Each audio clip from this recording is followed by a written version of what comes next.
Hello and welcome to the Scratch programming tutorial number 1. First thing you want to do is you want to go to scratch.mit.edu and click on the Create button. When that loads up, you're going to be confronted with a little cat, and we're going to try and simulate rolling 2 dice and evaluating their sum.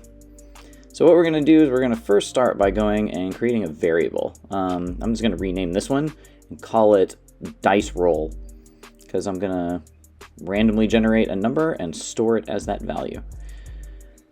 So I'm going to go over here to my random number generator and I'm going to set the dice roll to a random number from 1 to 6. So now hopefully if that works, then let's see, maybe I'm going to tell the cat to say whatever the value of that dice roll is too, just to make sure it's working right.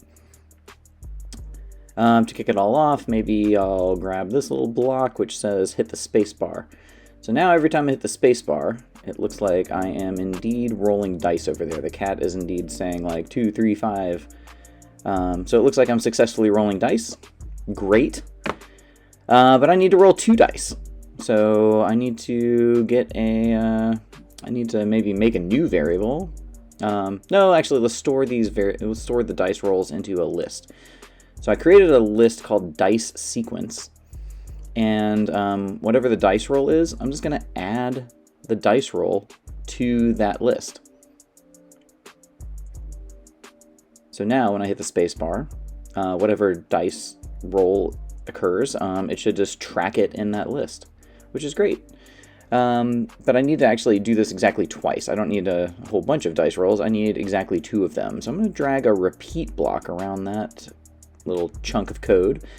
Tell it to repeat 2 times, and you can see over here on the right, as I hit the space bar, you can see that the length of the list is indeed jumping up by 2.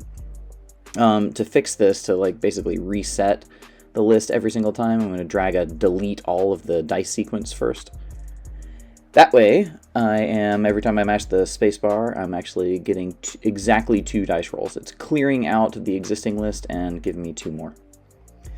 I also want to track the sum, so I just created a new variable called sum. I'm going to start the sum of the dice rolls at 0, basically, and then roll my 2 dice. And whatever the dice roll is, I'm going to increase the sum by the value of that dice roll.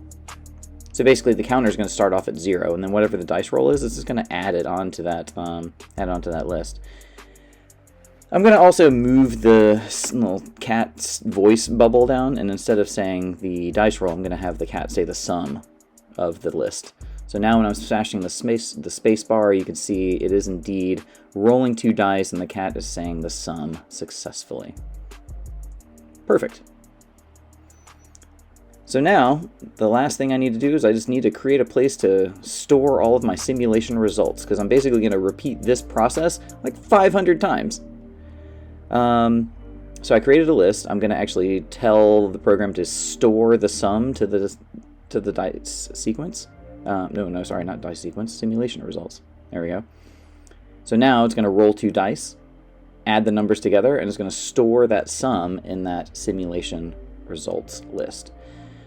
Once that's working fine, I'm going to grab myself a repeat block, tell it to repeat 500 times. I've already got 5 in there, so actually, hold on, let me actually drag a delete key up here. There you go. That'll clear out the list first, and then run 500 trials. So I just have to hit the space bar and just like watch it run. Doesn't take too long. We're at 300 trials almost. Yeah, 300. Hold on. Bear with me. And 500. There you go. There's my 500 trials. You can scroll through the list and see what they all are.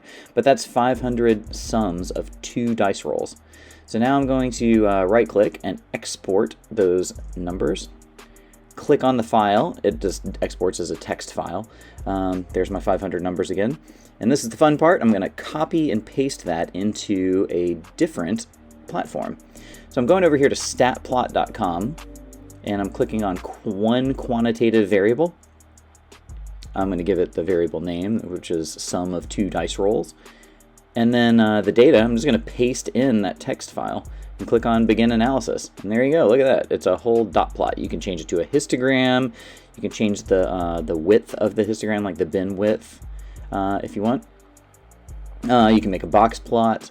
And then down here, you can see the summary statistics. It automatically tells you the number of numbers, the mean, standard deviation, and it gives you the 5-number summary.